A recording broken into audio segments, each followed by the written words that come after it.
최대한 최대한 좀 짧게 하고 여러분들 궁금하신 거 사실 그게 더 중요해요. 제가 뭐 강의하고 뭐 정보를 드린 것보다 평소에 궁금하셨던 거를 얘기해 보는 게 사실 훨씬 많이 남기 때문에 그렇게 한번 해보겠습니다. 오늘 제가 금융에 관해서 얘기를 드리고 싶은 게 제가 사실 금융 전문가가 아니에요.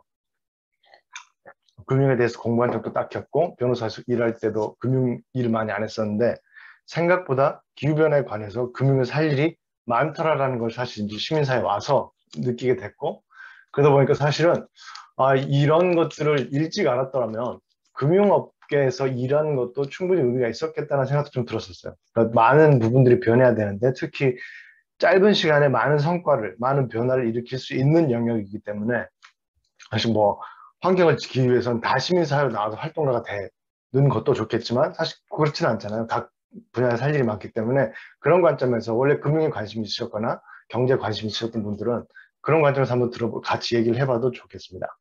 네, 플래닛 점호는 신생단체예요. 저희 2월에 시작했고 지난주에 법인 창립총회에서 지금 이제 활동을 막 시작했고요.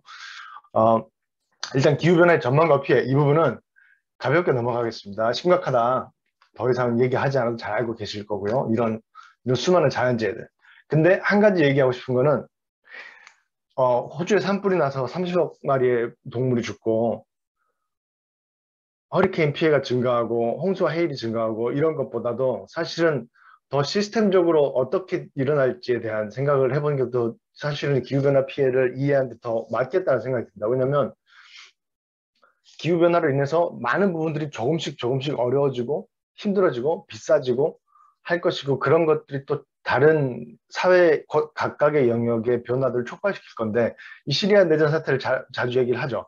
2007년 시리아 내전 사태라고 하면 꼭 제 아이폰이 시리가 돼가지고 이, 이 나라 주변에서 상당히 오랫동안 가뭄이 있었고 농민들이 더 이상 농사를 지을 수 없으니까 도시로 몰려 나왔고 도시로 몰려 나와서 도시에 사람들이 너무 증가하니까 당연히 슬럼이 생기고 일자리 문제가 되고 그게 사회 갈등으로 번지고 범죄가 올라가고 그게 종교와 인종의 갈등이 되면서 내전이 발생했었죠. 그래서 전쟁이 발발하니까 대규모 난민이 발생했었고 이때 400만 명이 그 지역에서 터키로 넘어와 가지고 난민 캠프를 만들고 어떻게든 유럽으로 넘어가려고 했었죠.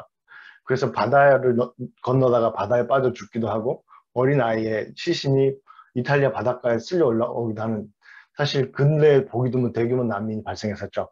그리고 그 결과 지금 유럽 내 극우 정당의 지지가 엄청나게 증가했죠.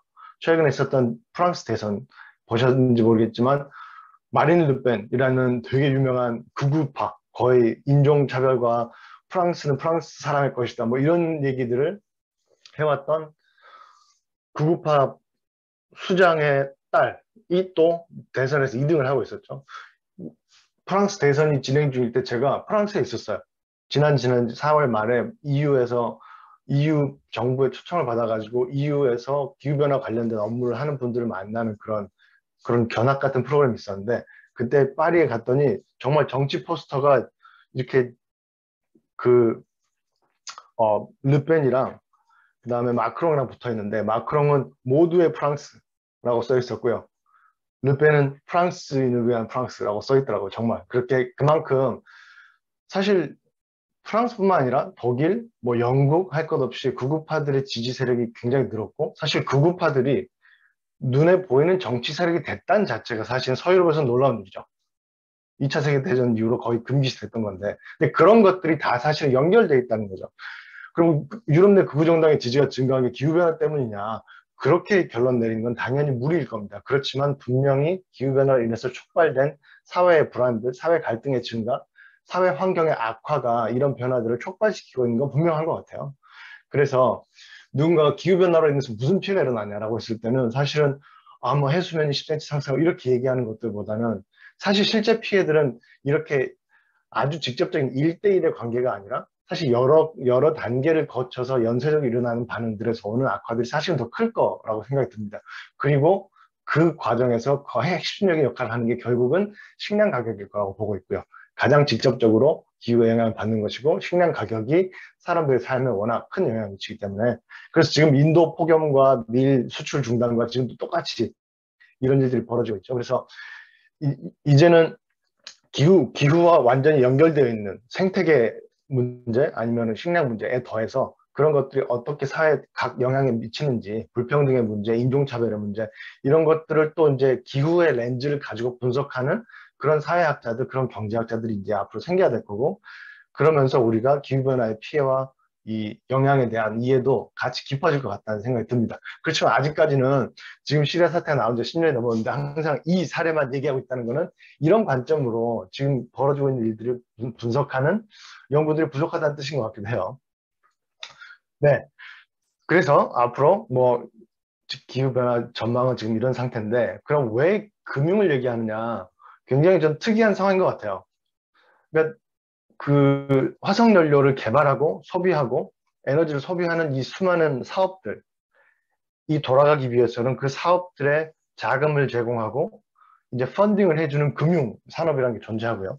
그게 나쁜 건 아니죠. 왜냐하면 금융 산업은 다 우리 같은 사람들, 우리가 용돈 모아서 저축한 거, 월급 모아서 저축한 거, 국민연금 집어넣은 거 이런 것들을 다 그런 사업에다가 배치해서 수익을 얻고 그 수익을 우리한테 이자라고 돌려주잖아요. 그리고 그 이자를 가지고 우리는 재테크를 하고 노후 준비를 하고 집 사기 위한 저축을 하고 다 모두 필요한 기능이죠. 그렇지만 지금 금융산업에서 계속해서 그런 산업들에게 자금을 지원해주면 이 사업이 멈추지 않는다는 게 문제죠. 그래서 활동가들은, 시민사회에서는, 환경운동하는 사람들은 이 금융단체들을, 이 금융기관들을 비난하면서 기후변화를 막기 위해서는 이 돈의 파이프라인을 멈춰야 된다. 이 돈의 밸브를 잠그지 않으면 안 멈춘다. 라고 비난하는 캠페인을 하고 있고요. 놀랍게도 월스트리트를 위시로 하는 지금 금융산업에서도 기후변화를 악화시키는 사업에 투자하는 것은 위험하다. 우리도 거기에 대해서는 가만히 있지 않겠다라는 얘기를 하고 있어요. 그러면 월스트리트에서 그러면은 기후변화가 너무 걱정돼서 지구를 위해 발벗고 나선 것이냐? 그렇게만은 볼 수 없겠죠. 왜냐하면 지구를 위해 발벗고 나설 수많은 기회들이 있었던 지난 100년 동안 월스트리트이 이런 얘기를 한 적이 거의 없기 때문이죠. 그래서 지금 이 금융의 변화는 시장에서 어떻게 이해되고 있는지와 연결시켜서 봐야 되고 그거는 하나의 기회이기도 합니다. 왜냐하면 자본주의적인 관점에서 수익 창출과 이윤의 관점에서도 기후변화를 막는 투자가 필요하고 기후변화가 진행되는 것은 자본주의적인 관점에서 큰 손실이다라는 인식이 논리적으로 성립하는 시기가 지금 와 있기 때문인 것 같아요. 그래서 실천적으로는 지금 자본시장에서 금융시장에서 보이고 있는 이러한 흐름을 최대한 활용해서 산업을 바꾸고 사회 시스템을 바꾸는데 활용하는 게 지금 가지고 있는 우리의 기회가 아닌가라는 생각이 듭니다. 그래서 왜 금융일까?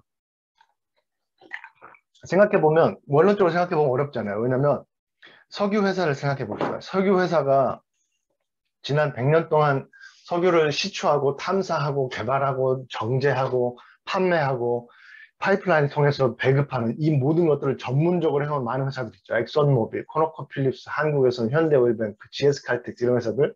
이런 회사들한테 지금 이거 계속하면 기후변화가 큰일 나니까 앞으로 1년 내에 다른 사업을 하세요. 전부 태양광으로 바꾸세요. 라고 하면은 사실상 할 수가 없죠. 왜냐면 이때까지 해온 게 그거기 때문에 자기의 전문성, 자기의 실제 물리적 설비들, 이 수많은 파이프라인과 정유 공장과 드릴과 이런 것들을 하루아침에 다 팔아치우고 다른 걸로 바꾼다는 건 굉장히 어렵습니다. 그리고 사실 사회적으로도 바람직하지 않을 수 있어요. 왜냐하면 이 기업들이 자기네들만 돈 벌려고 이걸 이기적으로 해온 게 아니라 사실 거기에 수십만 명의 노동자들이 있고 그 노동자들이 얽혀있는 수백만의 또 국민들이 있기 때문에 다른 사회도 마찬가지죠. 그래서 지금 급한 전환이 필요할 때 일선에 있는 이 기업들한테 정말 빨리 변해야 됩니다라고 하면 쉽게 변하기 어렵다. 근데 금융은 다릅니다. 금융은 내가 돈을 빌려줬을 때 높은 수익률, 즉 높은 이자를 더해서 나한테 돈을 빌려줄 만한 사업을 찾고 그 사업에 돈을 빌려주고 돈 갚을 날이 되면 반드시 받아온다. 이 세 가지만 해왔어요. 그래서 기후변화에 도움이 되지 않는 사업 대신 기후변화에 도움이 되는 사업으로 자기의 사업을 바꾸는 데 있어서 비용이 없습니다. 그냥 투자 대상만 바꾸면 돼요. 그래서 지금 이 온 세상, 온 경제가 바뀌어야 된다고 할 때 이 전환을 시키는 사회적 비용을 생각하면 금융산업을 바꾸는 게 제일 싸다. 금융산업은 빨리 변할 수 있고 금융산업이 변하면 금융산업이 변해서 금융회사들이 이 돈을 화석연료 사업, 탄소 다배출 사업에서 녹색 사업 쪽으로 바꿔주면 사실 이렇게 해서 바꾸는 이 레버리지 효과가 산업을 바꾸는 데 있어서 엄청난 역할을 하게 될 거라는 생각도 있는 거죠. 그래서 이 이유로 금융산업을 먼저 바꾸는 게 지금 이 산업 전체의 탈탄소화에는 필요한 게 아니냐, 더 현명한 거 아니냐라는 생각이 나왔던 거고, 그래서 이전 환경운동에는 없었던 기후금융이라는 하나의 이 장르가 생겨난 거죠.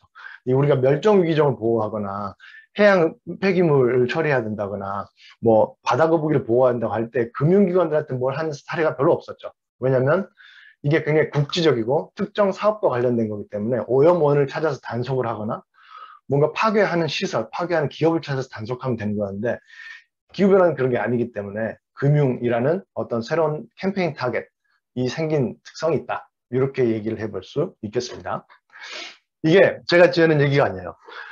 이런 것들을 연구하고 학문적으로 이 증명해놓은 학자가 또 계시더라고요. 그래서 이거는 제가 이름은 까먹었는데 어떤 사회 경제학자가 기후변화라는 거대한 이슈를 해결하기 위해서 우리가 very rapid 1년 안에 할 수 있는 일, 5년에서 10년 걸릴 일, 10년에서 30년 걸릴 일, 30년 이상 걸릴 일들, 우리가 해야 되는 숙제를 당장 할 수 있는 것과 장기적으로밖에 할 수 없는 것들, 그러니까 변화에 시간이 걸리는 것도 쭉 나눠본 건데 여기 보시면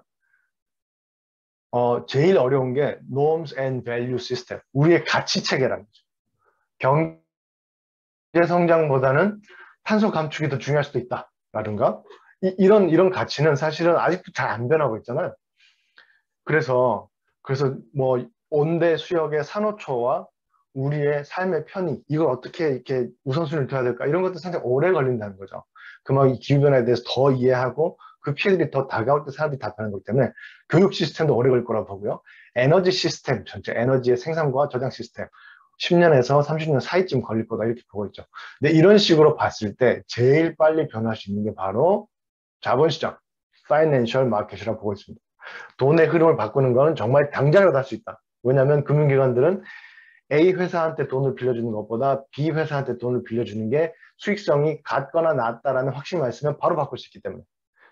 그래서 우리가 지금 마음이 급한 입장에서 기후변화에 대한 대책을 세울 때 이 금융시장, 자본시장, 금융이라는 산업에 집중한 이유가 여기 있다라는 것입니다.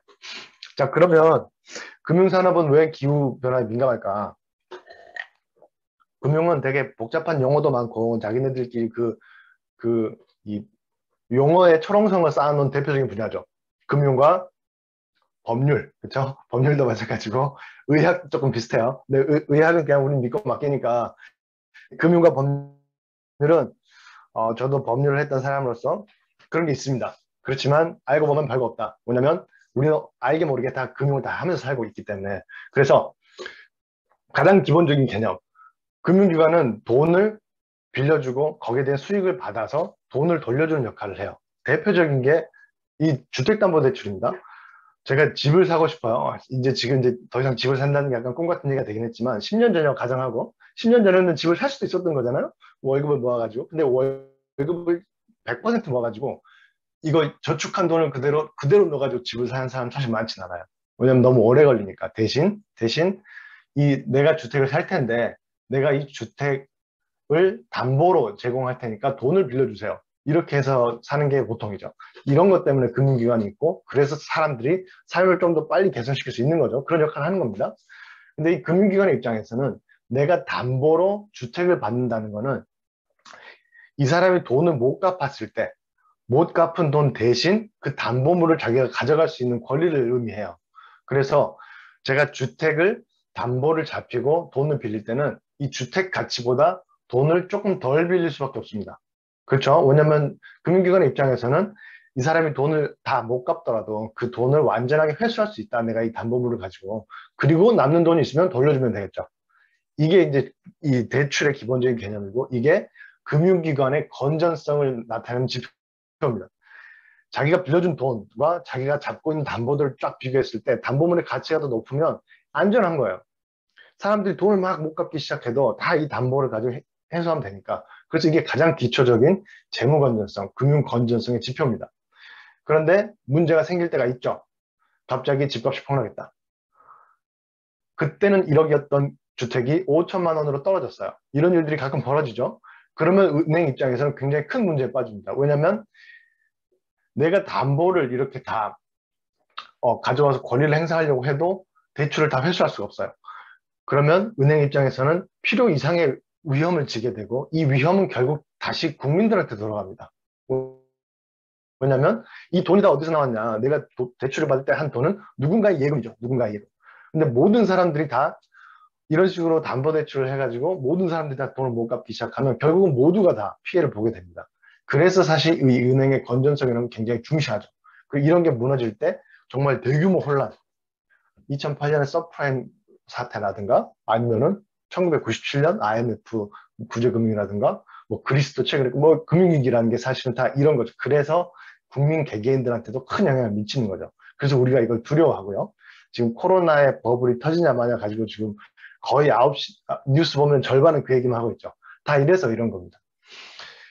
그리고 그게 실제로 일어났습니다라고 했던 사태가 가장 최근에 가장 큰 규모로 일어났던 게 바로 주택담보대출 사태였죠.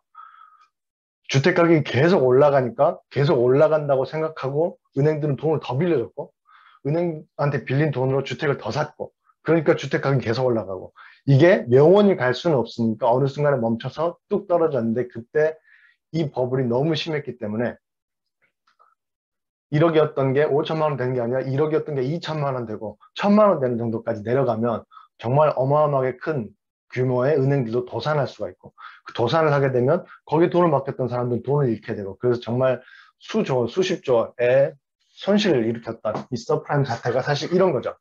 그런데 똑같은 원리의 금융위기가 기후변화 때문에 일어날 수 있다라는 게 핵심입니다. 기후변화가 가져오는 리스크를 크게 보면 두 가지로 봐요. 전환 위험과 물리적 위험이라고 보는데 이거는 되게 아는 척하기 되게 좋은 개념이라서 기억해 두시면 좋아요. 물리적 위험은 실제로 기후변화 때문에 물리적으로 일어나는 위험. 태풍, 홍수, 가뭄, 해수면 상승, 폭염, 한파. 우리나라에서 해마다 일어나는 게 있죠. 차량 침수. 갑자기 비가 많이 오면 물이 불어가지고 지하 주차장에 세워놨던 차가 침수가 돼요. 차가 한번 물에 잠기면 버려야 됩니다, 사실은. 안에 있는 전자장비들이 다 고장이 나기 때문에 중고차로 팔 수도 없고 그냥 없어져요. 그냥 고철이 됩니다. 그러면 사람들이 어떻게 하냐? 보험회사를 찾아가죠. 지금까지는 큰 문제가 없었어요.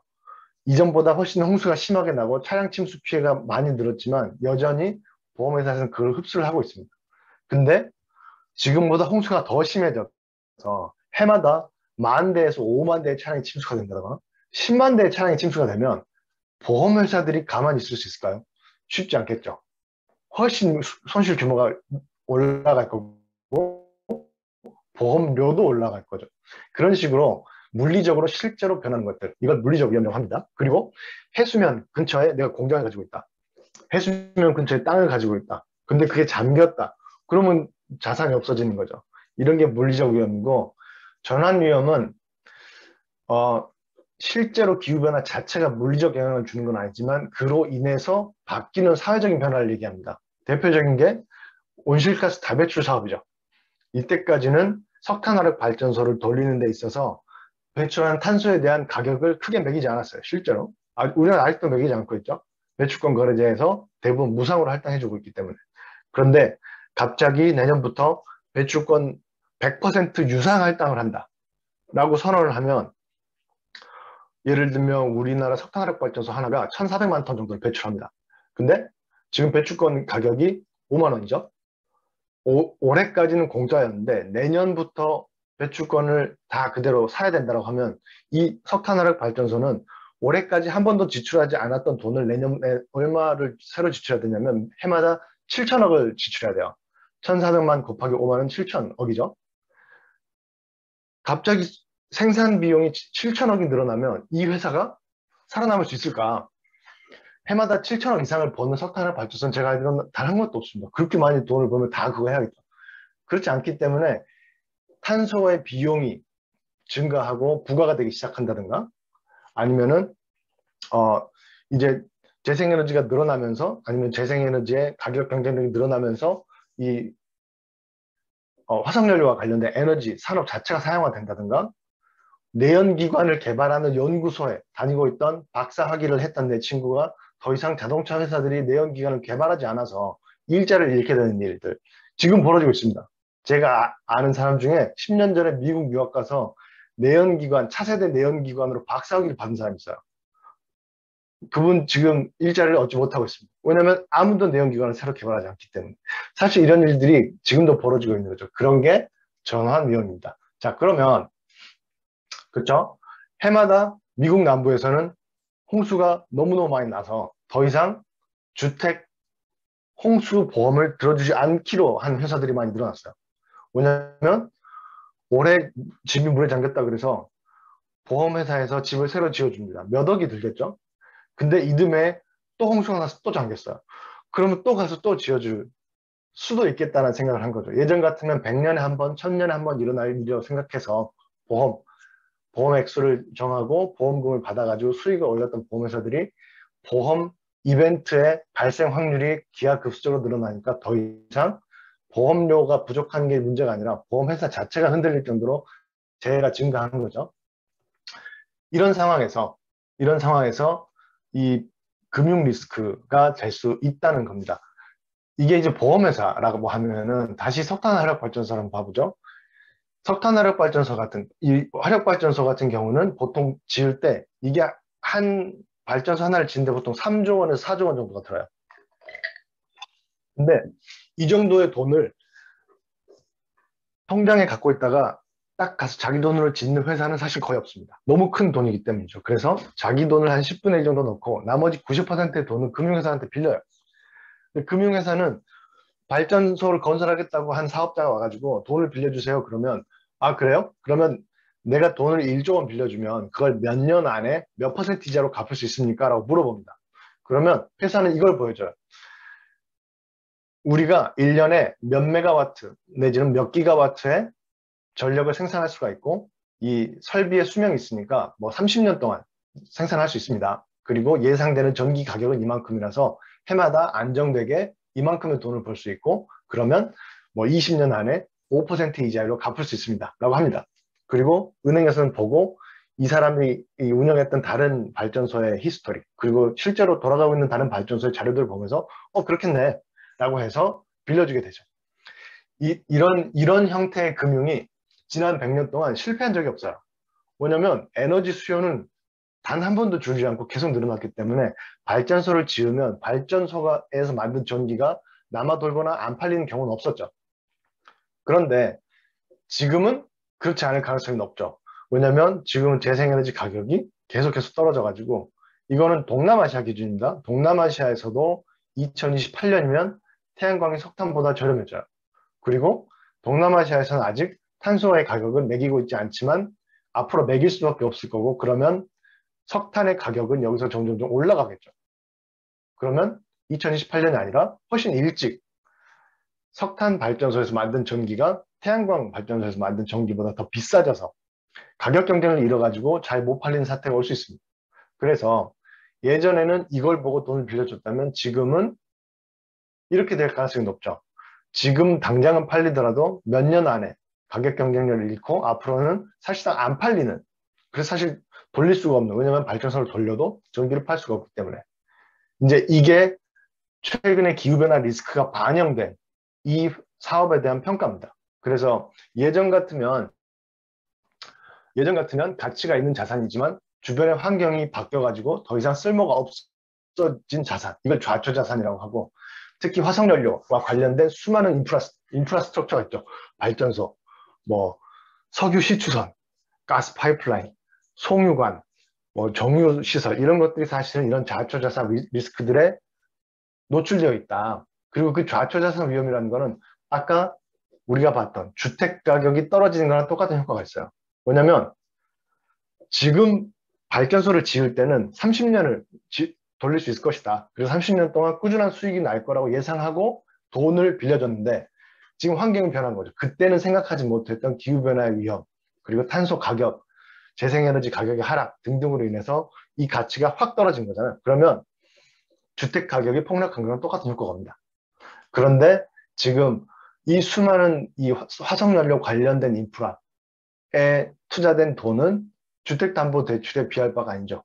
훨씬 더 많은 돈이 투자돼 있고 훨씬 더 많은 이 금융자산이 걸려있기 때문에 지금 상태에서 금융기관이 이대로 갔을 때 재무적으로 건전성을 유지할 수 있을 것인가에 대한 심각한 의문이 있고, 이걸 바로 그린 스원이라고 합니다.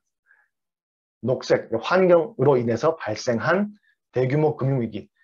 뭐 스원이라는 얘기는 예전에 웬만하면 일어나지 않을 법한 금융위기를 블랙스원이라고 불렀다고 해요.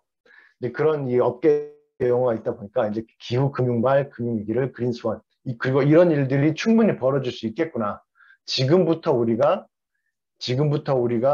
금융기관들이 어디에다가 돈을 빌려주고 이걸 언제 돌려받을 수 있을지, 그리고 돌려받을 수는 있을지에 대해서 평가하지 않으면 이런 금융위기가 올 수 있겠구나라고 지금 금융기관들이 깨닫기 시작했고, 그래서 금융산업에서도 기후변화 위험에 대해서 어떻게 평가할지, 어떻게 대응할지에 대해서 고민을 많이 하고 있다는 얘기입니다. 그게 우리한테 기회인 이유는 어쨌든 2050년까지 탄소 중립을 달성해야 되는 게 일단 과학자들의 얘기고, 실제로 지금 130개국에 넘는 나라에서 하겠다라고 일단 얘기는 했죠. 그 말은 2050년 탄소 중립이 필요한 일이라는 어떤 당위성, 필요성, 정당성에 대해서는 최소한의 컨센서스 만들어졌다는 얘기 같아요. 그래서 이 IPCC 1.5도 보고서에서 제시했던 이 그래프대로 이 온실가스 배출량이 2050년까지 0이 되려면 사실 훨씬 일찍부터 온실가스 배출 사업에 대한 투자가 없어져야 됩니다. 왜냐하면 투자는 사실은 투자가 된 시점부터 일정 기간 동안 계속 그게 돌아간다는 의미잖아요. 그리고 반대로 생각하면 어떤 사업에 금융 투자가 이루어지는 순간부터 그 사업을 멈추기가 어려워요. 왜냐하면 그 사업에 이미 이해관계자들이 생겼기 때문이죠. 그리고 그 이해관계, 그 이해는 법적으로 보호되는 이해관계입니다. 나는 분명히 불법이 아닌 사업에다가 돈을 빌려줬고, 이 사업도 다 인허가를 받고 하는 사업이고, 그리고 계약으로 볼 때 계약상 이 사람은 이 사업을 돌려가지고 이유는 나에게 돌려줄 이해가 생기는 거죠. 그리고 법적인 정당한 이해가 생겼기 때문에, 예를 들면 갑자기 국가가 나서서 그거 하지 마세요, 그거 못합니다, 이제 이거 우리 그만해야 됩니다 라고 하기가 쉽지 않아요. 그렇게 하려면 보상을 해줘야 됩니다. 왜냐하면 지금 나타나는 환경의 변화들은 그 기업이 잘못했거나 그 기업이 범죄를 저질렀거나 비리를 저질러서 일어난 게 아니라 그냥 지금 우리 모두의 환경, 우리 모두의 부담이 커져서 일어난 것 때문에, 금융투자가 일어나고 적법한 사업들, 화석연료 관련된 사업들이 늘어나면 늘어날수록 나중에 그걸 멈추려면 결국은 국민들이 보상을 해줘야 될 거예요. 그래서 이 2050년 배출 0이 되기 위해서는 사실 지금부터 투자 자체는 훨씬 빨리 줄어서 2030년쯤에는 화석연료 관련된 투자가 거의 사라져야 됩니다. 그리고 그 돈이 대체 사업으로 빨리 들어가야겠죠. 그래야 그렇게 돈의 흐름이 먼저 바뀌어야 거기에 실물이 따라와서 실제 설비와 실제 공장과 실제 사업들이 따라와서 바뀌게 되는 거죠. 그래서 다른 것보다 금융을 바꾸는 게 중요할 수 있다입니다. 네, 여기까지가 배경인데요. 그리고 지금 그러면 금융에서 뭘 하고 있냐를 한번 간단히 한번 보겠습니다. 금융의 영역을 크게 보면 공적 금융과 사적 금융으로 나눌 수 있어요. 근데 공적 금융은 우리가 일상에서 많이 안 봅니다. 왜냐하면 이거는 국가가 운영하는 기관들을 얘기해요. 사실 저도 이 기후금융 캠페인 하기 전에는 수출은행에서 뭐 하는지 잘 몰랐어요. 우리가 만나는 은행이 아니니까. 그리고 우리가 아는 모든 금융, 은행, 뭐 자산운용사, 펀드 하는데 뭐 이런 증권사 이런 데들은 다 사적 금융에 해당하죠. 근데 공적 금융이 중요한 이유는, 이거는 사적 금융은 아까 말씀드렸듯이 이윤을 위해서 움직이는 기업들이라서 국가가 나서서 이래라 저래라 하기 어렵습니다. 그래서 이걸 바꾸려면 사실 뭐 소비자들이 움직여서 압박을 하거나 아니면 이 기업들에게 잘한다 잘한다 박수 치면서 착한 기업이 되세요, 뭐 이런 식의 방식을 동원할 수밖에 없어요. 근데 공적 금융은 국가가 소유하고 있기 때문에 정책을 바꾸겠다는 마음을 먹으면 바꿀 수가 있죠. 그래서 공적 금융이 사실 캠페인 측면에서는 중요해진 측면이 있습니다. 그리고 이게 공적이냐 사적이냐가 아니라 기후 금융을 하기 위해서 뭐가 필요하냐라고 보면 두 개로 볼 수 있겠죠. 기후변화 방지에 도움이 되는 사업에다가 돈을 더 넣는 거, 그리고 반대로 기후변화에 도움이 되지 않는 사업에다 돈을 안 들어가게 하는 거. 이 두 가지가 기후금융이라고 했을 때 딱 두 가지 방향입니다. 주로 듣는 건 플러스예요. 왜냐하면 우리는 ESG 경영을 합니다. 우리는 녹색 금융을 합니다. 우리는 환경을 보호합니다. 기업들이 홍보하기 좋은 곳이기 때문이죠. 근데 사실은 지금도 화석연료를 가는 사업에 굉장히 많이 돈 들어가고 있고 이걸 멈추는 게 사실 더 중요합니다. 시급한 걸로 따지면. 왜냐면 지금 상황을 진짜 이렇게 절벽을 향해 달려간 자동차라고 보면은 사람들이 그럼 빨리 브레이크를 잡아야지라고 하지만 브레이크를 아무리 밟아도 엑셀을 같이 밟고 있으면 의미가 없어요. 근데 지금은 엑셀에서 발을 떼지도 않은 상태죠. 그래서 지금 기업들은 우리는 브레이크를 밟고 있다라고 광고는 하지만 자기가 엑셀을 밟고 있다는 사실은 잘 얘기하지 않아요. 국가도 마찬가지입니다. 국가도 뭐 그린 뉴딜 막 이런 얘기를 하지만 사실 우리가 석탄화력 발전 사업에다가 엄청난 돈을 넣고 있다는 얘기는 홍보하지 않죠. 그래서 그 홍보하지 않고 있는 그 얘기를 막 조사해가지고 얼마가 들어갔는지 조사해서 발표하고 하는 거를 지난 2년 동안 제일 많이 했었어요. 뭐냐면 아무리 녹색을 해봐야 이 갈색을 조금이라도 해버리면 금방 의미가 없어져요. 숫자로 한번 비교해보면 석탄 발전소 하나가 지어지면 연간 1,400만 톤의 이산화탄소가 나오는데 제가 2019년에 가지고 있던 1300cc 가솔린 자동차를 팔고 전기차를 샀어요. 뭐 환경운동 한다고 했는데 전기차 안 타면 약간 좀 그래 보일까? 라는 생각도 들고 당시만 해도 전기차가 불편하다는 인식이 워낙 많았습니다. 그래서 직접 보면서 진짜 불편한지 안 불편한지 봐야겠다 이런 생각이었는데 전기차를 타면서 계산을 해봤었어요. 왜냐하면 내연기관에서 발생하는 온실가스 양과 전기를 만들 때 발생하는 온실가스 양 다 계산이 가능합니다. 그러면 똑같은 차를 전기차로 바꿨을 때 내가 1년 동안 절약할 수 있는, 감축할 수 있는 온실가스 양도 계산이 돼요. 근데 그게 1톤이었습니다. 약간 절망했어요. 어? 그 비싼 돈 주고 전기차를 사는데 1년에 절감할 수 있는 게 1톤이라고? 근데 사실 정말 그래요. 막상 들여다보기 시작하면 온실가스를 줄이는 게 굉장히 어렵습니다. 그렇기 때문에 이 엑셀러레이터에서 발을 떼지 않는 게 너무너무 힘이 빠진 일인 거죠. 힘이 빠진다고 하면 안 되죠. 이 분노의 이 리액터를 가동하면서 더욱 에너지를 만드는 일인데 그만큼 이 녹색하지만 갈색에 대한 경계심이 중요하다. 우리나라가 했던 걸 볼까요? 이 그린 뉴딜 5년간 73조 원 투입한다고 발표했었죠. 그리고 그 계획에 다 나와 있어요. 5년간 73조 원을 투입해서 감축하는 온실가스는 1225만 톤이었습니다. 지금 삼척에서 짓고 있는 화력발전소 공사 중단 못할 것 같아요. 지금 계속 하자고 하고 있지만 그 가장 주된 이유는 벌써 1조 원이나 썼다요. 아니 1조 원이나 들여서 벌써 지금 공장을 3분의 1을 만들었는데 1조 원을 날려가지고 이걸 다시 그냥 고철로 만드는 게 말이 되느냐라고 하고 있는데 이게 완공되면 1년에 1,400만 톤씩 발생합니다. 근데 우리는 반대쪽에서는 1,200만 톤 감축하는데 그것도 5년간 73조 원을 쓰고 있어요. 사회적으로 보면 말이 안 되죠. 사회적으로 보면 어마어마한 낭비인 거죠. 차라리 국민들한테 10만 원씩 걷어가지고 이 회사한테 주고 끝내는 게 순수하게 사회적으로만 보면은 훨씬 이익이죠. 근데 이런 계산들이 사실은 약간 필요하다는 생각이 많이 들어요. 이거 접니다. 그래서 제가 금융 캠페인에서 주로 담당을 했던 게 이런 석탄화력 발전소에다가 돈을 집어넣는 금융기관들에게 이건 1번 수익도 되지 않다. 왜냐하면 이건 좌초자산이 될 거기 때문에 당신은 분명히 손실을 보게 될 거다. 2번 사회를 위해서 굉장히 나쁜 일이다. 그래서 그 조그만 돈 벌자고 엄청나게 많은 사회적 비용을 발생시키는 거에 대해서는 비난할 수 있다라는 캠페인을 많이 했었고 이 캠페인을 2009년, 2019년, 20년, 21년 3년 동안 진행하면서 마지막으로 지어지고 있는 삼척 석탄화력 발전소의 사채 이 회사는 채권을 발행해서 지금 공사비를 조달하고 있어요. 2020년 이후로 한 장도 안 팔렸습니다. 이 캠페인이 아니었으면 지금쯤 6천억 원 정도가 모였어야 되는 6천억까지 아니라 4천억 원 정도가 모여서 공사비로 쓰였어야 되는데 그 뒤로는 한 장도 팔리지 않았고 이 회사는 다른 방식으로 지금 자금 조달하고 있어요. 그리고 더 이상 우리나라 금기관들은 거의 석탄 사채에는 투자하지 않겠다라는 입장에 확고히 섰습니다. 그런데 국가의 경우는 또 다르죠.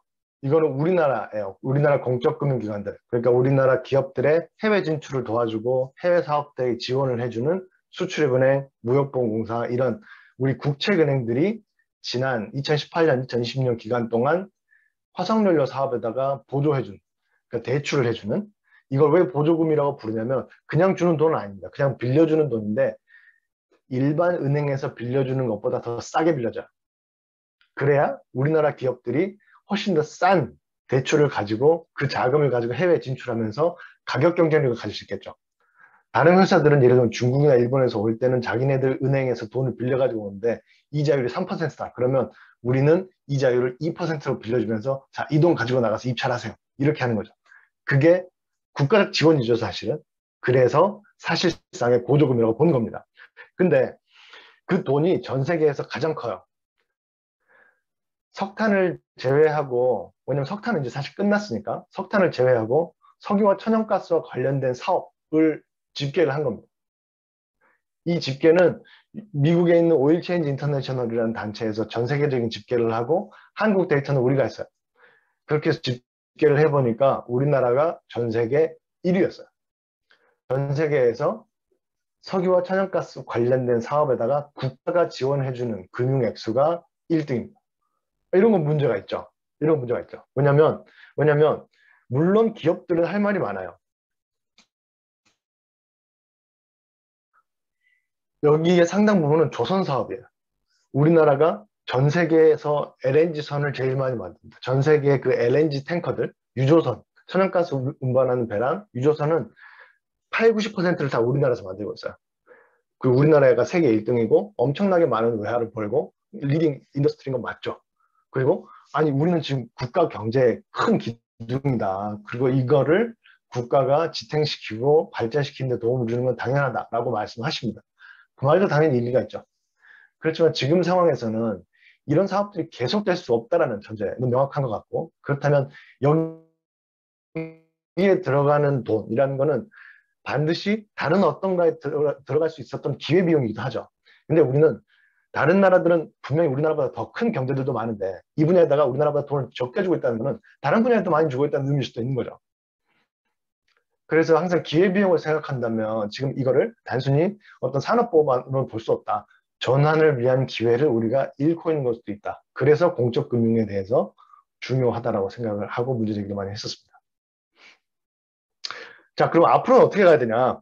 그럼 기후금융, 그럼 뭘 지금 바꾸려고 하냐 부분인데요.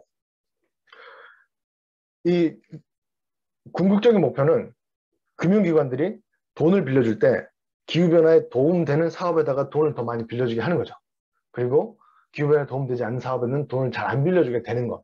그래서 자연스럽게 돈을 조달하지 못하는 사업들은 줄어들고 돈을 쉽게 조달할 수 있는 사업들은 빨리빨리 성장할 수 있게. 그게 사실은 산업구조조정의 효과가 있는 거죠. 국가가 나서서 이제 하는 것보다 이게 사실은 더 자연스럽죠. 효과적일 수도 있고. 그런데 지금 금융기관들한테 물어보면 아, 이런 것 좀 합시다. 그러면 못하겠다고 합니다. 왜냐하면 누가 착한 애고 나쁜 애인지 알 수가 없다는 거예요.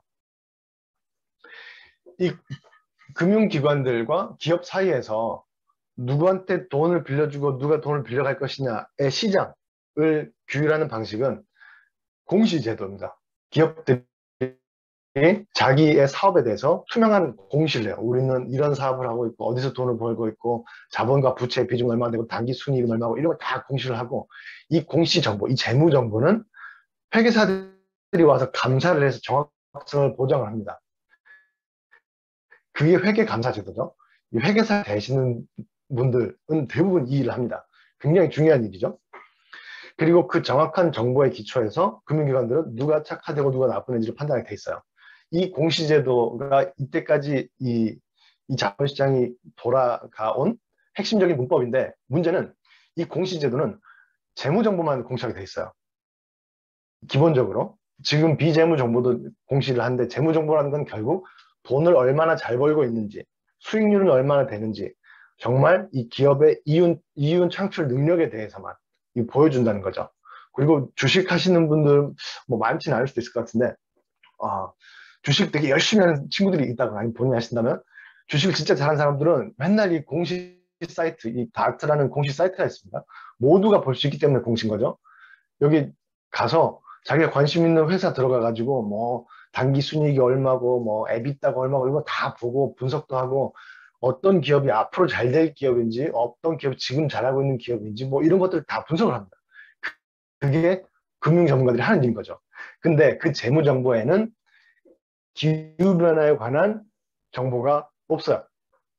기후변화에 관한 정보를 집어넣을 수 있는 방법이 아직까지는 없습니다. 그러다 보니까 금융기관들도 아니 뭐 기후변화 좋은데 나도 기후변화 리스크 좀 걱정되는데 그럼 어디로 가야 되는지 사실 잘 모르겠다. 아주 큰 틀에서 뭐 풍력기업에다 돈 주고 이거는 사실은 금융 산업이 돌아갈 수 있을 정도의 그 정밀한 건 아니기 때문에 이런 것들이 결국 필요하게 됩니다. 여기서 이제 ESG란 말이 나오는 거죠. ESG는 결국은 공시제도에 관한 얘기예요. 지금까지는 재무정보로만 이 공시제도가 돌아왔는데 재무정보에는 안 들어가지만 그래서 비재무정보지만 환경, 사회적 책임, 그리고 지구조에 관한 이 세 가지 정보는 너무 중요하니까 여기에 대한 공시를 우리가 강화시키고 가이드라인 만들고 표준화시켜가지고 재무정보 말고 이런 비재무정보 보고도 투자 결정을 할 수 있게 만들어야 된다는 게 바로 ESG에 관한 논의입니다. 그리고 지금 상황에서는 ESG 중에 특히 기후변화에 관한 리스크가 압도적으로 중요하다라고 평가를 받고 있어요. 그래서 ESG에 관한 논의도 굉장히 많은 부분이 기후변화 리스크에 관한 논의로 가고 있습니다. 그래서 이 비재무 정보에 관한 공시가 강화되면 기업, 금융회사 입장에서는 넌 지금 온실가스 배출 얼마나 하고 있냐? 왜 앞으로 줄일 수 있냐? 어떻게 줄일 거냐? 그 줄인데 비용은 얼마나 들 거냐? 이것만 전담하는 부서가 있냐? 이런 많은 질문들을 하게 되고 이런 정보들을 기업들은 공시를 해야 될 의무가 생기고 그게 법적인 의무가 하지 않더라도 그런 거 정보 제공 안 하는 기업들한테는 사람들이 손사래를 치면서 아, 저기 좀 이상하네. 이렇게 평가되게 만들면 좀 낫지 않겠습니까? 라는 겁니다. 그래서 이 기후금융과 관련된 캠페인에서도 사실은 궁극적으로는 제도를 만드는 게 중요한데 그 제도는 기후변화의 리스크에 대해서 기업들 스스로 솔직하고 정확하고 공정하게 자기의 현재 상태와 앞으로의 계획에 대해서 공시를 하게 하고 그 정보를 기초로 금융기관들이 투자 선택을 할 수 있게 하면 지금보다 훨씬 빨리 전환을 이룰 수 있을 것이다 라는 게 이 기후금융 캠페인의 목적이죠. 중요한 목적 중에 하나죠. 그래서 현재 상태는 어떠냐면 지금 상태는 모든 게 자발적이에요. 지금 모든 게 자발적이고 찾아보시면 대부분의 주요 기업들은 지속가능 경영 보고서라는 걸 냅니다. 그런 보고서를 따로 발간을 하고 있어요. 그게 지금 공시의 일부죠. 그래서 자발적으로 지속가능 경영정보 보고서를 내가지고 거기에 자기네들의 그 기후변화 대응도 쓰고 뭐. 근데 보면 조금 약간 눈물 나요. 경내에 나무를 100그루 심었고 뭐 최근에 어디 공장에 전구를 LED로 1000개 바꿨습니다. 그렇지만 석탄화력 발전소는 5개 있지. 약간 이런 식이에요. 그래서 그건 뭐냐면 아직도 이 ESG 특히 기후변화에 관한 위험을 이렇게 보고 있다는 거죠. 우리는 착한 기업이라 이런 것도 하고 있다. 마치 겨울에 우리 연탄봉사 갔다. 김장 나눔 봉사했다라는 정도로만 쓰고 있는 거죠. 근데 그게 사실은 기업들이 이 리스크에 대해서 진지하게 고민하지 않고 있다는 뜻이고 그래서 우리가 가서 앞에서 시위도 하고 탈쓰고 막 이렇게 퍼포먼스도 하고 사람들의 분노를 표출해 준 이유는 그렇게라도 해야 평판 위험이 생기게 됩니다. 아, 이런 걸 대충 내가 하면 착한 기업인 줄 알고 적당히 썼더니 안 하면 나쁜 기업이라고 주장을 해서 점점 이 평판 리스크가 커지죠.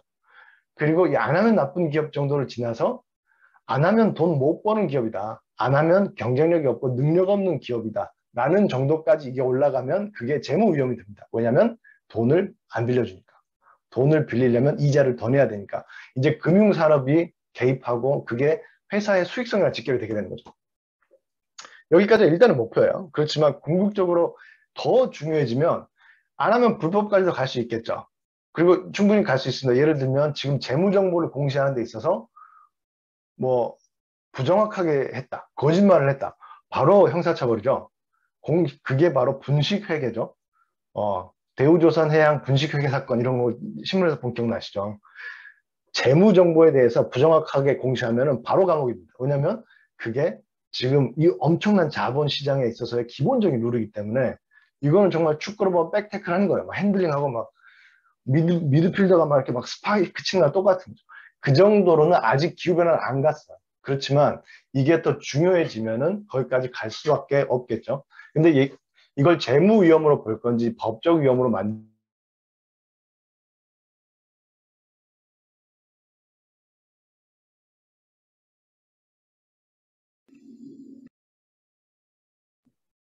변호사님, 지금 소리가 안 들리는데 혹시 확인 한 번만 해주실 수 있나요?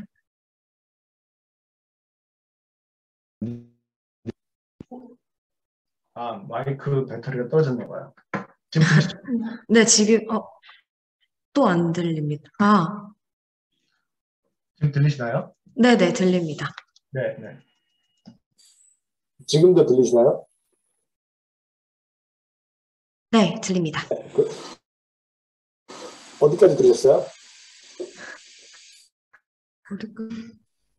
축구로 따지면 백태클이다 뭐 이 얘기 들으셨나요? 네, 알겠습니다. 그래서 ESG가 아직까지는 하면 착한 기업, 이게 마치 그냥 사회적 책임에 있는 것처럼 되어 있지만 이건 지금 빠른 속도로 이쪽으로 가고 있다라는 부분이고, 이걸 더 빨리 움직이기 위해서 금융 캠페인을 하는 측면이 있다는 얘기죠. 그리고 이거는 기업과 투자자의 관계뿐만 아니라 마찬가지로 이 금융기관들한테 돈을 주는 우리의 입장이기도 합니다. 우리가 돈을 투자할 때 은행에 맡기는 걸 수도 있고, 아니면은 어디 펀드에 투자하는 걸 수도 있고, 어디 증권사에 뭐 이런 투자를 할 때 어디에 투자할 것인지에 대해서도 지금 어디 가가지고 내가 펀드를 해야지라고 금융사에 가보면 어떤 펀드가 기후변화에 도움이 되고 어떤 펀드가 기후변화에 도움이 안 되는지가 그렇게 명확하지 않아요. 그리고 뭐 ESG 펀드라든가 뭐 탄소 중립 펀드 이런 거는 전체 시장에 비해서 굉장히 작습니다. 그러니까 그런 상품들이 개발이 잘 안 돼 있다는 거죠.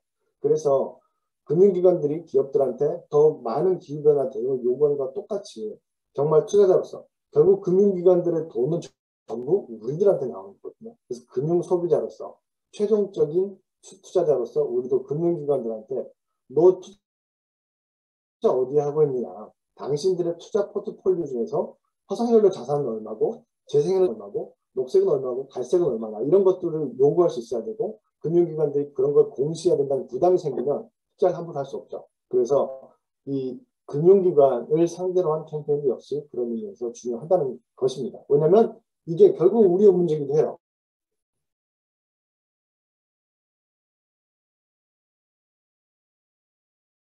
사람들은 이걸 정말 투자 업으로 하는 거고, 일반적인 월급 받는 사람들은 이제 연금이라든가 퇴직금이라든가 뭐 저축형 뭐 이런 걸로 이제 자기 투자를 할 때 이런 것들이 사실은 사람들에게 미치는 영향이 분명히 있죠. 그래서 이런 석유 회사들 과연 20년 후에 지금 같은 규모로 존속할 수 있을까? 이 중에서 나는 어떤 식으로 변하겠다라는 설명을 설득력 있게 한다면 존속할 수도 있겠죠. 그렇지만 아직은 그렇지 않은 것 같아요. 우크라이나도 유가 조금 오르니까 알아서 이것 봐라, 석유 시대는 건다, 인터뷰를 하는 상황이기 때문에 자기의 경제적 이익, 여전히 굉장히 중요한 어떤 남아있죠. 그래서 지금 우리나라 같은 경우는 국민연금이 지금 제일 크죠. 우리 모두 이제 직장 생활하면 가입하게 되니까 여기서 이제 석탄에 그만 투자하는 거를 지금 논의하고 있어요. 우리가 몇 년 동안 요구했었고 작년에 이제 하겠다고 해가지고 올 상반기에 석탄 투자를 중요한 범위를 지금 결정하고 있는데 굉장히 속도로 나가고 있는 것 같아요. 그래서 그에 대해서도 조만간에 국민연금에 보내고 시민사회 단체들과 논의를 하자, 우리의 의견을 제시하고 싶다라는 요구를 하려고 합니다. 답을 해줄지는 모르겠지만 뭐 그런 식으로 지금 우리나라도 시작했지만 굉장히 초기적인 단계예요. 근데 왜냐하면 다른 나라에서는 이런 국적 연구뿐만 아니라 보험회사나 이런 거대 투자기관들은 투자 중단은 물론이고 석유와 천연가스에 대해서 투자 중단을 하겠다고 선언한 기관들이 꽤 많습니다. 이런 트렌드가 있기 때문에 이거 빨리 금융기관들이 방침을 세우고 전환을 해야 투자 리스크를 빨리 줄일 수 있는 거예요. 그리고 공시에 관해서도 공시관에서도 아까 이런 것들 있죠. 이런 것들을 표준화시키고 이 강제로 의무화시키는 흐름들이 굉장히 빨리 진행이 되고 있어요. 이 재무 공부하신 분들 알겠지만 IFRS 회계 기준을 정하는 기관이죠. 여기서 이 공시에 있어서 재무 공시뿐만 아니라 Climate Related Disclosure 기후 관련된 공시 기준을 최근에 초안을 발표했었어요. 이게 초안이 발표되고 채택이 되면은 이제 회계 기준이랑 비슷하게 비재무 정보인 ESG에 대한 공시의 표준이 생기는 거고, 유럽에서도 지금 이걸 도입했고요. 미국에서도 올 초에 이 증권거래위원회에서 발표를 또 했었죠. 그래서 빠른 속도로 진행이 되고 있다. 아직 우리나라는 구체적으로 나오지 않고 있어요. 그래서 이런 걸 또 이제 만들라고 제시를 하고 요구하는 것도 캠페인 일부죠. 근데 이거를 다행스러운 거는 기업들도 이 준비를 해야 된다는 데 상당한 동의 수준이 있습니다. 왜냐하면 우리나라에서 안 해도 외국에서 요구하면 어차피 할 수밖에 없어요. 삼성이나 LG나 하이닉스나 이런 큰 회사들, 글로벌한 영업을 하는 회사들은 해외에서 영업을 하고 해외에도 법인이 있기 때문에 그 법인에서, 그리고 해외 증권시장에 또 상장이 되어 있기 때문에 해외에서 요구하면 어차피 하게 됩니다. 그렇기 때문에 지금 오히려 다 같이 비슷한 시기에 준비해서 나가는 게 또 낫고, 아리백이라든가 아니면은 탄소 국경 조정, 탄소 관세처럼 이제 이런 대응을 하지 않았을 때, 난 보였을 때 우리는 좀 천천히 하면서 그 사이에 우리가 비용 절감을 해가지고 약간 싸게 물건을 팔 수 있지 않을까 라던 시절이 이제 끝나버렸죠. 재생에너지 100% 요구하고 온실가스 많이 배출하면 그만큼 관세를 매기겠다는 게 진행이 되고 있기 때문에 더 이상 어떤 산업 보호의 관점에서도 이게 큰 설득력이 없다. 결국 이제 같이 가고 늦게 가는 것보다 차라리 먼저 가는 게 경쟁력상 나을 가능성이 높다. 이런 부분이 되어 있습니다. 우리나라 상시 수출 품목인데요. 반도체, 자동차, 석유, 선박, 플라스틱, 자동차 부품, 디스플레이, 철강, 컴퓨터, 그 다음에 핸드폰이죠. 거의 대부분이 화석연료가 대부분이 많아요. 자동차 내부는 대부분이고, 석유 자체죠. 선박도 다기관, 플라스틱도 석유고, 철강판도 엄청나게 많은 석탄을 사용해서 생산이 되죠. 그리고 나머지는 전자제품입니다. 전자제품은 아리백 같은 그런 재생에너지 100% 요구하는 국제적 시장의 흐름에 또 압력을 받고 있죠. 그래서 우리나라의 산업 구조는 다른 나라들보다 훨씬 더 변화 리스크에 많이 노출되는 것 같아요. 그래서 이거 빨리 적응하지 않으면 전반적인 경기 침체나 경제 성장 저하가 훨씬 빨리 올 수 있는 상황에 있어서 이제 약간 끝까지 버티면서 좀 부담을 줄이자라고 했던 이때까지의 전략이 오히려 독이 될 수 있다는 생각이 많이 들기도 합니다. 네. 그래서 결국 이 금융은 환 관점보다는 경제 관점에서 이걸 접근하자는 방식이라고 생각하시면 될 것 같아요. 왜냐하면 어쨌든 금융을 얘기할 때는 시장 논리로 얘기를 해줘야 됩니다. 금융기관을 바꾸려면 당신들이 이렇게 바꿔도 수익을 낼 수 있다. 아니면 이렇게 바꾸지 않으면 손실이 날 수 있을 거다라는 얘기를 해야 되는 영역이기 때문에, 그렇게 해서 금융의 위험이 관리되고, 금융 위험이 관리된다는 건 결국 거기에다 돈을 맡긴 국민들의 자산을 보호한다는 의미이기도 하죠. 그리고 그걸 통해서 산업의 구조를 바꾸고 흐름을 바꾸는 걸 더 가속화시키는 방향으로 금융이 할 수 있는 일들이 많다라는 말씀드리면서 오늘 발표는 마치겠습니다. 감사합니다. 네, 감사합니다. 윤세종 변호사님께서는 금융산업이 기후변화에 어떻게 반응하는지, 그리고 공시제도를 통해 금융산업이, 그리고 우리가 지속가능한 발전을 위해 어떻게 대비해야 될지에 대한 흥미로운 주제로 강연해 주셨습니다. 그럼 이제 패들렛으로 넘어가서 약 10분간 약 15분간 변호사님과 질의응답의 시간을 가지도록 하겠습니다. 패들렛은 접속하고 보여주시면요. 네네. 네. 네, 이 중에서 제가 몇 가지 골라서 질문해 드리겠습니다. 먼저 현재 글로벌 에너지 첫 번째 질문입니다. 현재 글로벌 에너지 퍼펙트 스톰이 이슈가 되고 있습니다. 이처럼 퍼펙트 스톰과 기후 위기의 연관성은 무엇인지, 우리는 앞으로 어떠한 방향으로 대비를 해야 하고 안정화시킬 수 있을지 궁금합니다. 라는 질문인데요. 어, 일단 근데 우크라이나 사태랑 관련한 거는 저는 상당히 우연한 사정이 많이 겹쳐서 또 약간 이 사태가 진정되거나 또 사람이 다른 분석 낼 것 같다는 생각이 들어요. 그래서 우크라이나 사태에 관해서 사실 우리가 가져가야 되는 레슨은 이제 화석연료는 전략 무기화 될 수 있는 위험한 에너지원이다. 이거가 아닐까라는 생각이 듭니다. 그러니까 그거를 지금 유럽에서는 되게 심각하게 받아들이고 이 사태를 통해서 우리가 화석연료 의존도를 확 내려버려야겠다. 그래서 재생에너지로 확 가버리면 이제 더 이상 수입 에너지에 의존할 필요가 없으니까 그게 더 낫겠다라는 생각으로 가고 있는 것 같아요.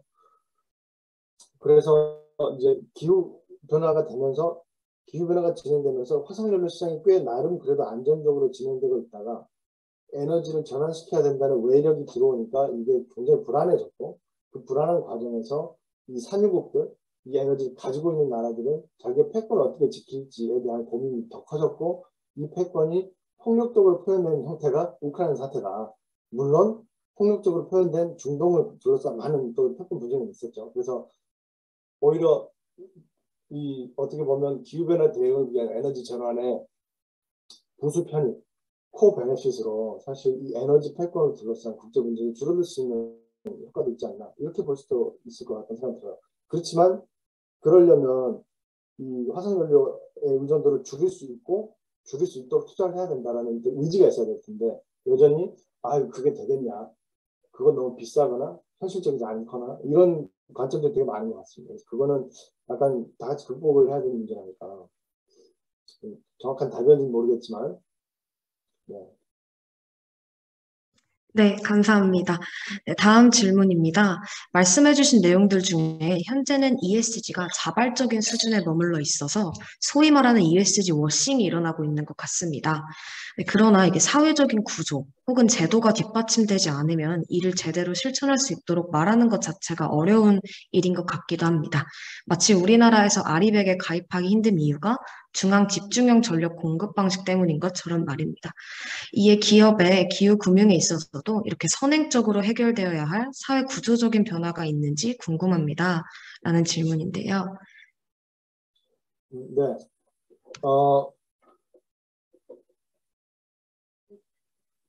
에너지 공급 측면에서랑 이 금융 측면에서 조금 다른 것 같아요. 그러니까 금융제도에서는 기준을 정확하게 만들어주면 되죠. 기준을 정확하게 만들어주고 예를 들면 온실가스 배출량은 이런 기준으로 산정해서 공개할 것. 그리고 뭐 감축 계획은 이런 근거까지 달아서 구체적으로 제시할 것. 뭐 이런 식으로 그 틀을 짜주면 그 틀을 모든 기업들이 같은 기준을 가지고 공시를 하게 되면 그걸 비교할 수가 있겠죠. 그리고 그 틀이 충분히 구체적이고 충분히 이제 이빨이 있는 틀이라면 대충 이렇게 그 좋은 말만 써가지고 넘어가는 게 좀 어렵게 되겠죠. 근데 지금은 굉장히 자유로운 주관식 형식으로 돼 있어요. 그래서 그냥 당신의 탄소 중립과 관련된 꿈을 써보세요. 그러면 이렇게 다들 그냥 아름다운 얘기를 쓰고 넘어갑니다. 왜냐하면 그만큼 표준화가 되지 않기 때문인 것 같아요. 그래서 예를 들면 분류체계 같은 게 대표적인데요. 이 분류체계라는 규제가 새로 만들어졌어요. 그거는 KS 표준 산업 분류처럼 기후변화에 도움이 되는 사업들의 목록을 정하고 그 목록별로 기술 기준을 정합니다. 그래서 예를 들면 뭐 폐기물을 태우면서 나오는 열을 가지고 전기를 생산하고 열을 공급하는 폐기물 에너지 회수 사업을 하면 그냥 폐기물을 태우는 것보다는 기후변화에 도움이 되겠죠. 온실가스는 배출하지만 에너지를 생산함으로써 발전소를 대체하는 효과가 있으니까 그러면 그렇게 할 때는 예를 들면 킬로와트 시당 150g 이하의 이산탄소가 배출되는 것이 중요할 것. 이렇게 하면 전국에 있는 폐기물 업체 중에서 그걸 충족시키는 업체가 있고 충족 못 시키는 업체가 있을 거예요. 그러면 그러면 이제 어떤 게 녹색이고 어떤 게 녹색이 아닌지가 드러나겠죠. 근데 그런 게 없이 폐기물 열 회수라 그러면은 다 녹색이다. 그러면 실제로는 별다른 그 베네핏을 못 주면서 적당히 녹색으로 위장하는 업체가 생기는 거죠. 그래서 워싱을 막는 것은 구체성이다. 그리고 텍소노미처럼 그걸 되게 테크니컬하게 분류하고 구체적인 숫자 기준들을 만들어주는 작업들이 이런 걸 차차 줄여나가게 될 겁니다.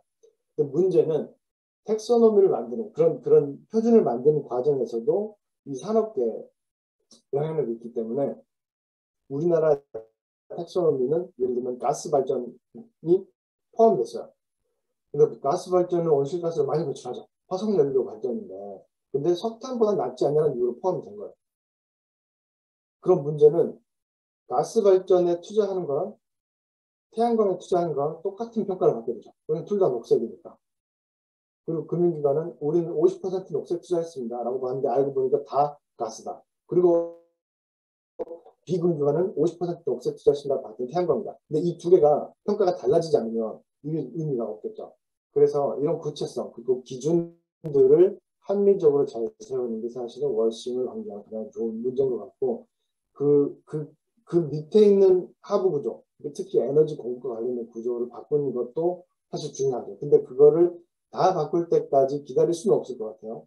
왜냐하면 그건 다 공유하는 거라서 다 같이 가지고 있는 한계니까 그 사이에서의 워싱이 일어나요. 하부 구조 때문에 뒷단에 있는 인프라 때문에 워싱이 일어난다기보다는 기준 때문에 일어난다는 게 맞지 않을까 이렇게 생각이 됩니다. 네, 알겠습니다. 네, 다음 질문입니다. 글로벌 금융기관들의 탈탄소 추세가 가속화되는 가운데 아직도 한국 금융기관들은 이를 제대로 이행하지 못하고 있는 것 같습니다. 그 이유가 무엇이고 이러한 상황이 개선되기 위해서는 무엇이 필요할까요? 라는 질문입니다. 네, 이거는 금융기관들의 입장이 있고 이를테면 환경단체의 입장이 있어요. 근데 환경단체의 입장은 둘 다 일리가 있습니다. 그렇지만 당연히 환경단체의 입장이 더 맞겠죠. 제가 얘기한 거니까. 가장 큰 문제는 이 기후변화 리스크가 금융 리스크라는 데 대한 인식이 부족한 것 같아요. 그러니까 여전히 착한 기업, 하면 착한 기업, ESG는 사회적 책임 정도의 인식에 머물러 있고, 지금 뭐 어떤 기업들을 화석연료 투자 안 하고 이랬을 때 오히려 수익률이 저하되고 손실을 보지 않을까라는 걱정들을 많이 하고 계신 것 같아요.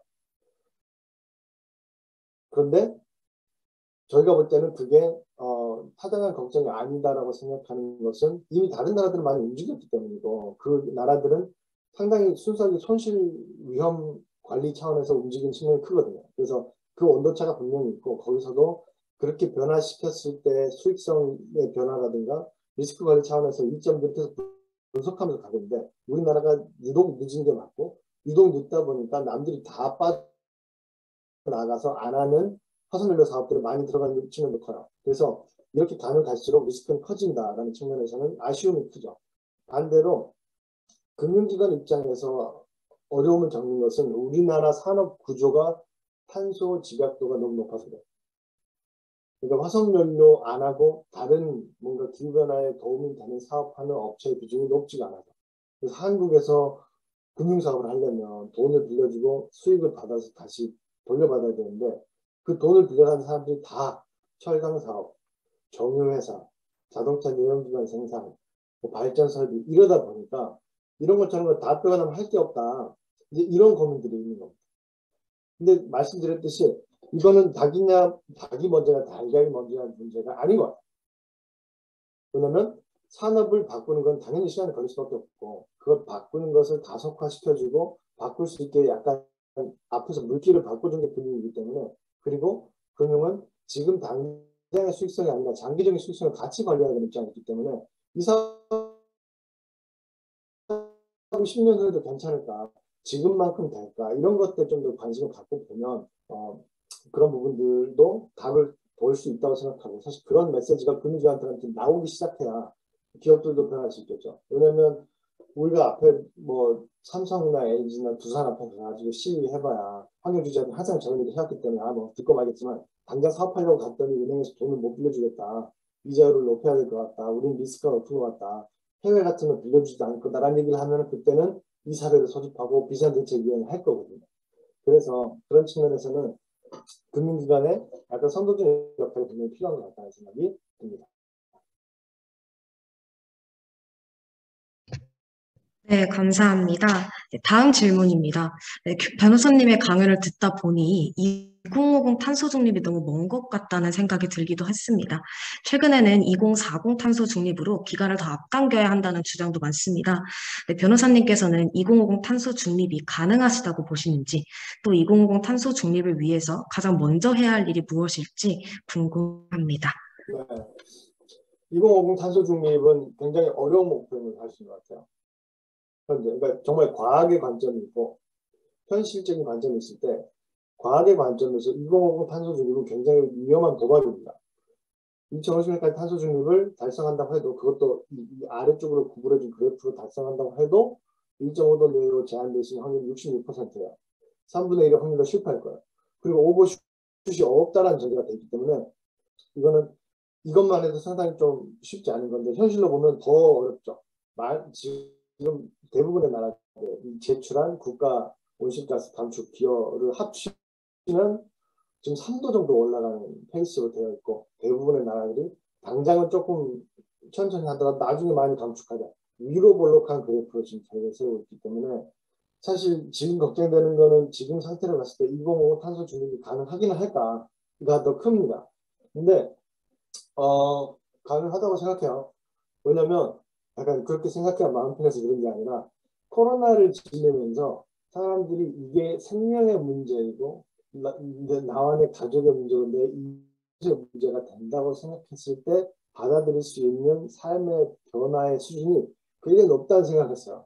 사실 지난 3년 동안 마스크 쓰고 집에 혼자 있을 때 말고 다 이거 정말 상상도 못하는 상식적으로 이렇게 가능할까 싶었던 변화였지만 결국은 우리 상호 견제와 누가 마스크 안 쓰면 막 손가락질하고 마스크 써야 되는 거 아닙니까? 이러면서 우리가 서로 우리의 공동선을 위한 압력을 굉장히 많이 행사했고 그 결과 수많은 불편함이 있었지만 굉장히 낮은 숫자의 사망자로 억누르면서 성공적으로 해왔잖아요.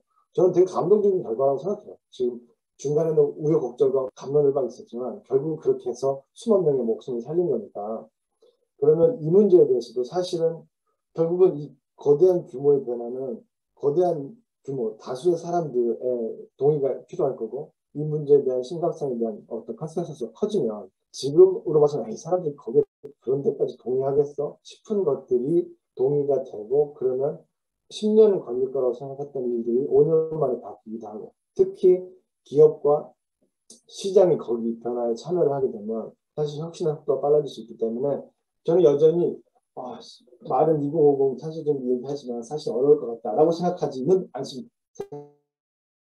생각보다 맘만 먹으면 변화는 빨리 일어날 수 있고 또 그 과정에서는 지금 우리에게는 약간 너무 비싸서 아니면 기술적으로 어려워서 옵션이 아니었던 것들이 생기는 긍정적인 변화도 분명히 있을 것 같아요. 이노베이션 계속 있을 거기 때문에 그것만 믿고 갈 수는 없지만 지금 상태에서 느껴지는 어떤 그런 무력감 내지는 약간 불안함은 약간의 희망으로 조금 이렇게 낮춰도 되지 않을까라는 생각도 해봅니다. 2050 탄소 중립을 어떻게 달성할 것인지에 대해서도 제가 슬라이드를 뭐 10개쯤 만들었는데 그걸 다 잘 얘기할 필요는 없을 것 같아요. 사실 원론적으로 다 아시는 것 같아서. 네, 감사합니다. 시간 관계상 마지막 질문이 될 것 같은데요. 네. 변호사님의 강연을 통해 기후위기 대응을 위해 기후금융에 대한 이해와 참여가 정말 중요한 것 같습니다. 그런 점에서 청년 세대가 금융이나 주식 또는 이와 관련한 다양한 경제활동 속에서 어떻게 기후금융을 실천할 수 있는 방법이 있을지 또는 앞으로 어떤 진로를 통해 이에 기여하면 좋을지 변호사님의 견해가 궁금합니다. 네. 통상적으로 축적된 금융자산이 많지 않은 20대에게는 기후금융이라는 것은 사실은 실천보다는 공부의 대상일 가능성이 높긴 합니다. 그렇지만 근데 이거를 이해하고 계시는 건 사실 되게 중요하고 이 개개인의 변화가 되게 중요한 것 같아요. 사실은 예를 들면 전 세계에서 가장 먼저 석탄을 넘어서서 석유와 천연가스까지 투자를 중단한 기관 투자자가 네덜란드 연기금이었어요. 네덜란드 연기금은 시민들이 와가지고 로비를 점거하고 우리가 낸 돈으로 우리가 30년 후에 돌려받아야 될 그 돈으로 30년 후에는 망할 세상을 만드냐 이런 얘기를 하면서 연금이야말로 가장 먼저 이 문제에 대해서 답을 해야 된다라고 엄청난 압박을 했었습니다. 그래서 시민들이 소송을 하기도 했었고 노동조합의 노조들이 와서 뭐 시위를 하기도 했었고 그런 압력을 받다 보니까 정말 공적 금융이라는 거는 사실은 덩치도 어마어마하게 커요. 우리나라의 자산운용사의 돈 전체를 합친 것보다 국민연금이 가지는 돈이 더 많습니다. 왜냐하면 국민연금은 전 세계에서 세 번째로 큰 금융기관이에요. 왜냐하면 전 국민에게 연금을 걷는 나라가 세계에 별로 몇 개 없어요. 노르웨이, 스웨덴, 덴마크, 우리나라 뭐 이 정도밖에 안 됩니다. 그래서 우리나라 꽤 독특한 상당히 스칸디나비아적인 제도를 갖고 있고 그런 면에서는 공공성, 국민들의 어떤 우려를 감안하고 거기에 반영할 그런 정당성도 충분히 있죠. 그런 면에서 이 대중들, 우리 국민들의 목소리로서 이걸 바꿀 수 있는 여지가 크다는 점. 사실은 여러분들께는 더 이런 관점에서 공부를 하고 진로를 준비하시면 저는 앞으로 기회가 굉장히 많을 거라고 생각해요. 저도 뭐 사실 학교 다닐 때는 뭐 환경단체에서 일하고 싶고 활동가가 되고 싶고 이런 생각도 있었지만 약간 용기가 없어서 하지 못했습니다. 약간 뭐 그러면 나중에 뭐 먹고 살 수 있을까 이런 생각도 있었고 당장 사회에 나가서 뭔가 좀 그래도 배워야 되지 않을까 이런 고민도 많았고 근데 그것도 절대 잘못된 고민이 아니죠. 정당한 고민이고 그래서 뭐 예를 들면 어떤 이런 활동에 직접 참여하지 아니면 그냥 좀 또 그냥 취미로 환경에서 관심을 갖고 이런 게 아니라 앞으로는 결국 각 분야에서 다 이 관점에서 그 분야를 들여다보는 사람 내연기관이 아니라 보다 싸고 코발트 없이도 돌아가는 배터리를 개발하는 사람도 있어야 되고 새로운 금융상품을 개발하는 사람도 있어야 되고 화석연료 투자가 어떤 경제적인 손실을 가져오는지 분석하는 학자도 있어야 되고 정말 각 분야에서 이 관점으로 기존에 보지 않았던 기후변화의 관점에서 논리를 만들고 변화를 만드는 것들은 정말 각 분야의 전문가들이 필요한 것 같아요. 그래서 금융이든 경제든 아니면 정말 뭐 공학이든 이런 대안들이 필요하니까 그런 관점에서 지금 하시는 공부와 전공 그리고 진로 한번 고민해 보시면 사실은 되게 재밌는 연관성을 찾아가면서 할 수 있는 활동이 정말 많을 것 같아요. 그런 생각이 듭니다. 그래서 기대가 크고 여러분들이 나중에 뭐 하시는지 너무 궁금합니다. 알려주세요. 나중에 꼭. 네, 변호사님의 답변 덕분에 저희가 많은 시사점을 얻을 수 있었습니다. 아쉽지만 질의응답은 이 정도로 마무리하겠습니다. 다시 한번 주말에 귀한 시간 내주셔서 이렇게 유익한 강연 나눠주신 윤세정 변호사님께 뜨거운 박수와 반응하기 부탁드립니다. 감사합니다, 변호사님. 감사합니다.